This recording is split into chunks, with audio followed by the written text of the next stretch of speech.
tarde. Hoje, eu e meu grupo vamos ensinar a vocês como acertar todas as questões de espanhol no Enem. Os membros do grupo são eu, Giovana, Sâmia e Sofia. Os temas que a gente vai abordar é a importância do espanhol no Enem, as estruturas das questões do Enem e a estratégia escolhida para resolver as questões de espanhol e outras.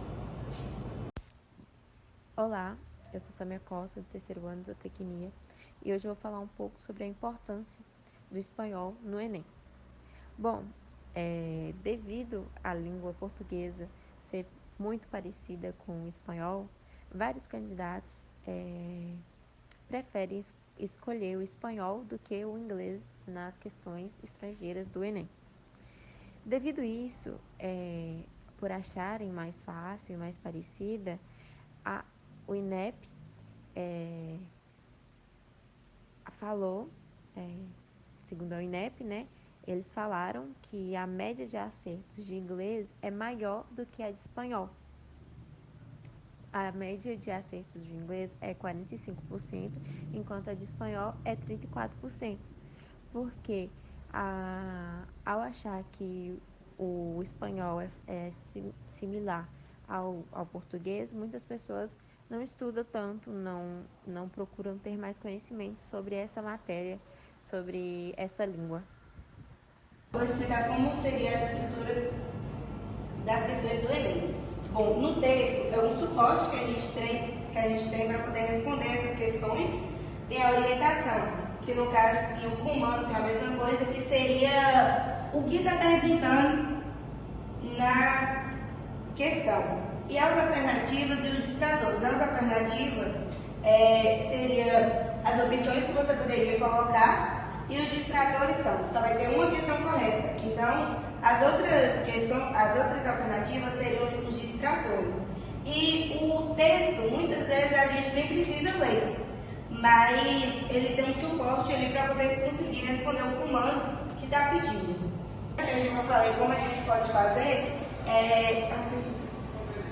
Bom, aqui a gente lê no comando primeiro, que já direciona para onde que a gente vai resolver essa questão, porque aqui já fala, o título do texto traz uma expressão idiomática, essa expressão vinculada às informações do texto, resposta com sucesso alcançado por Michael Lacuna. Então aqui você pode observar que você lendo o comando, ele já vai te direcionar para onde que você deve olhar no texto.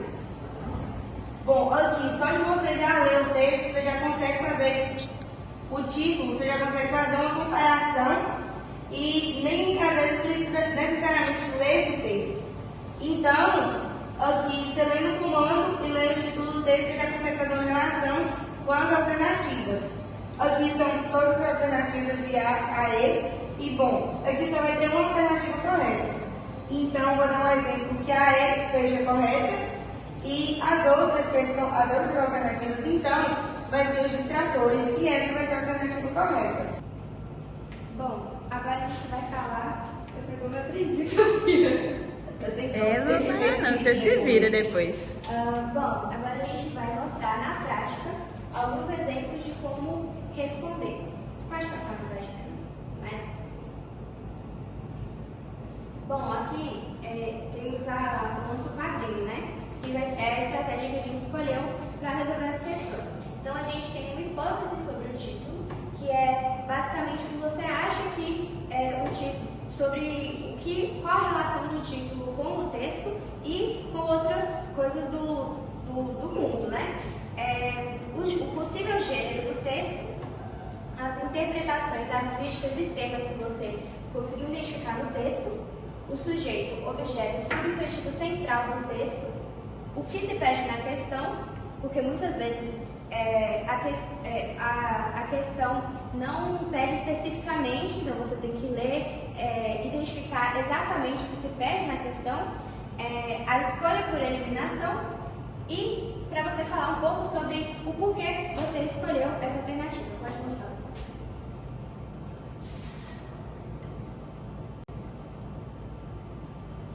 Bom, aqui a gente tem um texto que o título se chama Tal Palo, Tal Astilha, que basicamente quando a gente faz analogia lá sobre o que pode ser o título, mesmo que você não saiba o que significam essas palavras, você pode fazer uma relação com o que você já conhece. Por exemplo, eu já fiz a analogia tal pai, tal filho.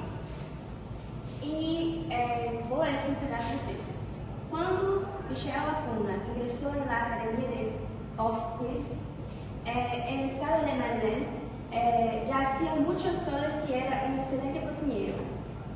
Es que sus padres, Manuel y Albita, fueron propietarios del Mesón del Tipo en Madrid, y desde niño Michel não saía da cozinha. Então, até essa parte do texto, a gente já consegue responder mais ou menos a pergunta. Pode passar? Aqui, o título do texto. Então, já a questão quer saber pelo título do texto, né? Traz uma expressão idiomática. Essa expressão vinculada às informações do texto, vocês podem ver que só a primeira parte do texto a gente já consegue identificar mais ou menos, né, do que se trata, reforça que o sucesso alcançado por Michael Acuna deve-se ao fato de ele ter estudado em uma instituição renomada, trabalhado em restaurantes internacionais, aberto seu primeiro empreendimento individual, voltado às raízes gastronômicas de seu país de origem e ele convivido desde a infância no universo culinário da família. Então, você termina de ler o texto, mas só dessa primeira parte a gente consegue identificar que a família dele já tem uma tendência nesse meio culinário. Então, pode ser que eu fiquei em dúvida entre a D e a E, ou seja, quando a gente tem questões de pais e mães, envolve raízes, então poderia ser a alternativa D. Pode passar. Então, aqui a gente aplicando a estratégia. A hipótese sobre o título. Aqui no Brasil a gente costuma falar tal pai, tal filho, ou filho de peixe, peixinho é. Então essa expressão seria mais ou menos essa tradução. Então seria um ditado popular parecido com tal pai, tal filho. O gênero possível do texto poderia ser uma crônica. As interpretações críticas e temas. A personagem aprende a cozinhar, pois tem influência dos pais. O objeto central do texto, o cozinheiro, que é Acuna. O que se pede na questão? Ao que o título faz referência. Então, a gente chegou à conclusão que o título faz referência à origem vinda dos pais. Então, a gente escolheu por eliminação dele e a alternativa escolhida foi a E. Foi escolhida pois o texto e o título falam sobre dons herdados dos pais. Pode passar? Pode passar? Então a resposta certa seria a E. Mais um exemplo. En los suburbios de La Habana, llama el amigo de mi tierra, o mi sangre. En Caracas, el amigo es mi pana o mi llave. Pana por panadera, la fuente del pueblo. Pan para las hambres de la alma. E llave por llave. Me disse Mário Benetti. Só nessa parte aqui a gente consegue identificar termos para amigo. Então, aqui nos subúrbios de Havana, quase, né? Chamam o amigo de minha terra, o meu sangue. Em Caracas, amigo para mi llave, ou seja, o amigo para ele é chave. Pode passar. Então aqui, só lendo um pouquinho, vamos ver a questão. Nesse texto, o autor demonstra como as diferentes expressões existentes em espanhol para se referir a amigo variam em função. Então aqui a gente tem as alternativas. Das peculiaridades dos subúrbios hispano-americanos. Então, até esse momento do texto, ele não falou sobre isso. Da força da conexão espiritual entre os amigos, até essa parte, ele não falou sobre isso. Do papel da amizade em diferentes contextos, pode ser que seja essa, porque em uma cidade, o amigo tem uma função, e na outra cidade, o amigo possui outra função. Do hábito de reunir os amigos em torno da mesa. Até agora não falou sobre isso. E dos graus de intimidade entre os amigos. Também não colocou uma escala de proximidade entre os amigos. Então, aplica na estratégia. Hipótese sobre o título. Abraços, amizade. Ou seja, porque esse é o título, essa tradução do título, né? Então, se você não abraça seu inimigo, então eu relacionei com amizade. O gênero possível do texto poderia ser uma crônica, porque é um enxerto de um texto maior. As interpretações.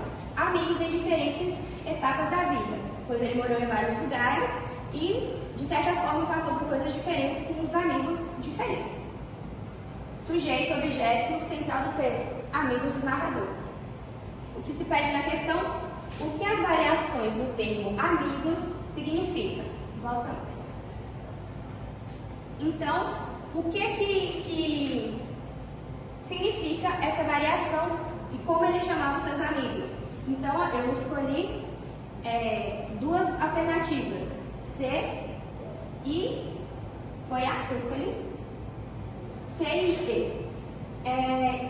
Bom, então, a gente escolheu a C e a gente escolheu por quê? Os amigos ajudaram de formas diferentes nas etapas diferentes da vida dele. Pode passar? Então, essa seria a resposta certa, a resposta C. Mais um. Elaboró.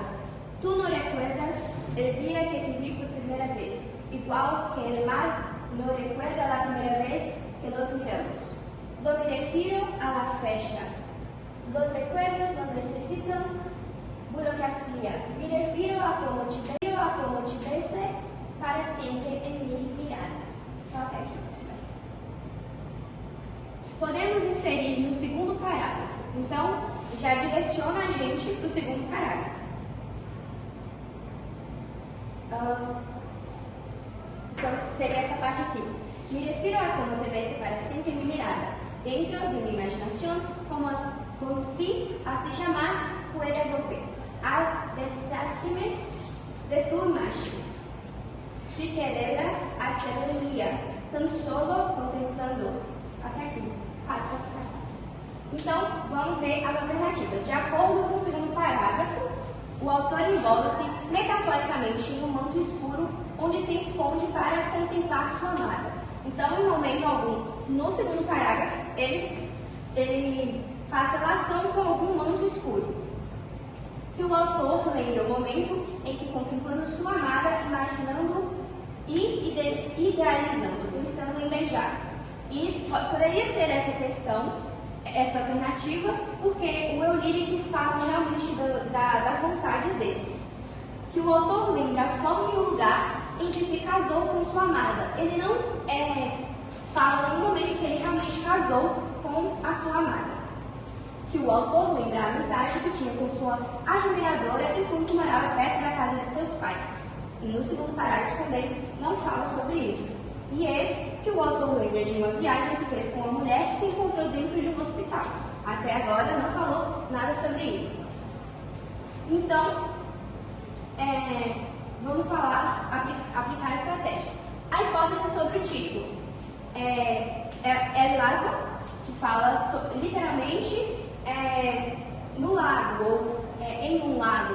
Então eu levei para o sentido literal, porque ele realmente fala sobre água, fala sobre imagens bonitas, paisagens. O gênero possível pode ser um enxerto de um romance. Interpretações. Obra em que o eu lírico é perdidamente apaixonado, porque nos primeiros parágrafos ele usa expressões para realmente mostrar o amor que ele tem por alguém. O objeto, a paixão pelo lírico. O que se pede na questão? O que o eu lírico sentia no segundo parágrafo. Então a gente escolheu por eliminação B e D.